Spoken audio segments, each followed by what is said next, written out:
শুরু হয়েছে বিপিএল এর ১৩তম আসর। এবারের বিপিএল এর অন্যান্য জেলার স্টেডিয়ামের সকল কাজ শেষ হলেও ব্যতিক্রম চিত্র চট্টগ্রামের জহুর আহমেদ চৌধুরী স্টেডিয়ামে বিপিএল এর কোনো আমেজ লক্ষ্য করা যায়নি। স্টেডিয়ামের আশপাশ সহ প্রবেশ মুখে নেই কোনো সাজসজ্জা। এখনও শেষ হয়নি স্টেডিয়ামের শেষ মুহূর্তের কাজ। তবে স্টেডিয়ামে দিনরাত চলছে প্রস্তুতি ও শেষ মুহূর্তের কাজ।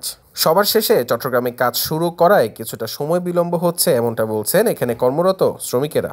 একটু লেট করে কাজ শুরু করছে, কিন্তু এখন দূরত্ব হইতেছে, কারণ জহুর আহমেদ স্টেডিয়ামে তো একটু পরে খেলা হবে, কারণ এখন তো কয়েকটা দিন আছে।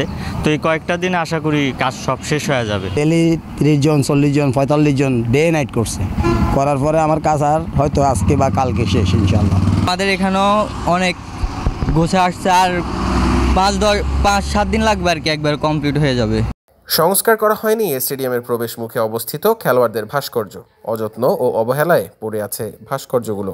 বিপিএল এর খেলোয়াড়রা অনুশীলন করেন এম এ আজিজ স্টেডিয়ামে, সেখানেও কোনো আমেজ লক্ষ্য করা যায়নি। প্রস্তুত করা হয়নি অনুশীলনের মাঠ, তবে নিরাপত্তার দায়িত্বে ছিল সেনাবাহিনী।